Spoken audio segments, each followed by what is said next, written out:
site or gingivitis site? Gingivitis site. Very good, because that's bleeding on probing. So bleeding on probing has been shown statistically to be associated with an increased risk of progressing gum disease. So even though we listed all the flaws of bleeding on probing, I need you to know that not only is it diagnostic, it's also prognostic, because it's associated statistically with an increased risk of progressing disease. And here are these studies. They're old. It should give you a historical context for the importance of bleeding on probing, and we test it and we visit it, and it never fails, like gravity. It's always there. We keep testing it. Okay, some importance of why bleeding on probing is so relevant when you see your patient's chair side. The CDC did a study not too long ago. I think it was, 5 years ago now? Looking at the American population, and I think this will be an exam question, and there is the asterisk. Half of all American adults suffer from gum disease. Half. And I think I mentioned that to you in passing before. That is your challenge now, to find that half and give them the wonderful news that they have gum disease. They hate hearing that. You're going to have to find a good way to tell them. And that amounts to 64.7 million adults over the age of 30.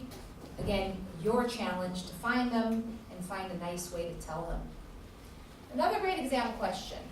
As you are now putting together both the anatomy from Besada's lectures with the inflammation from my lectures, let's understand the spread of the direction of inflammation. And here's 3 options for you. Bone to gingiva to PDL, gingiva to bone to PDL, or gingiva to PDL to bone. And let's take a little vote. I know we're running short on time, but how many say the first option? Inflammation starts in the bone, spreads to the gingiva, and then to the PDL? No takers. Good. How many say gingiva to bone to PDL? Again, no takers. Good, good. And how many say inflammation goes from the gingiva to the PDL to the bone? Outstanding. I love that you understand that. It means that you're synthesizing the 2 storylines between Besada's lectures and mine. I'm glad to hear that. And I think I'll toss that on the exam too. So, what are we actually measuring when we measure inflammation?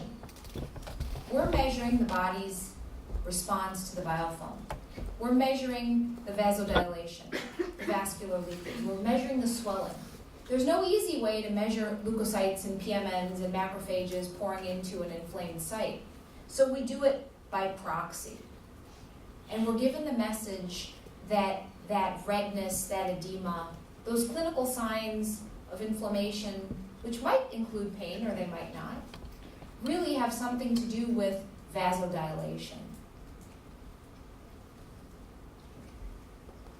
Vascular leakage, in case you're wondering, it's not an exam question, but for those of you who got lost on vascular leakage, is that when we have inflammation, the walls of the vessel become permeable, and the serum becomes more rich in high molecular weight proteins, things like macrophages, neutrophils. And those cell signaling mechanisms, your histamines, bradykinins, leukotrienes, and your cytokine mediators, all of that stuff makes the vessel leaky. And a leaky vessel is a bleeding vessel, right? So this is kind of all taken together related to bleeding on probing. Let's also just quickly discuss leukocytes. Leukocytes then travel through the vessels, and when we have inflammation, they sort of settle along the walls of the vessel. And when we have a leaky vessel, they also leach out of the vessel, adding now a high molecular weight protein to the serum component of the blood. Here, you have a cartoon of that happening.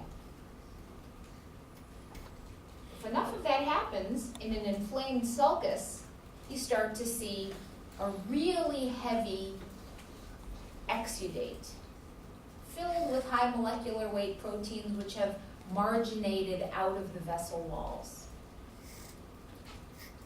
In an infection, we call that pus.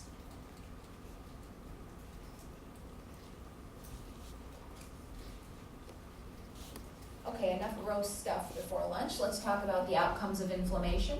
We can have complete resolution of inflammation with little tissue damage. We can have regeneration of lost parts.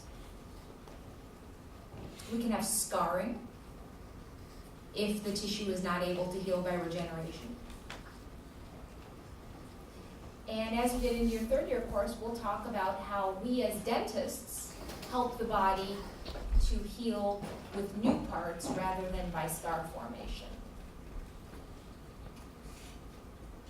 Again, taking a clinical picture of inflammation, trying to understand what's happening at the dentogingival junction with our close-up players, your high molecular weight proteins, lymphocytes, neutrophils, plasma cells. How did they get there, and why do we bleed when we probe such a site?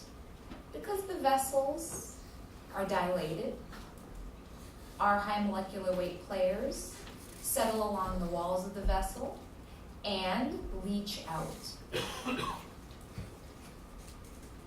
Chronic inflammation then, you see lymphocytes, macrophages, plasma cells.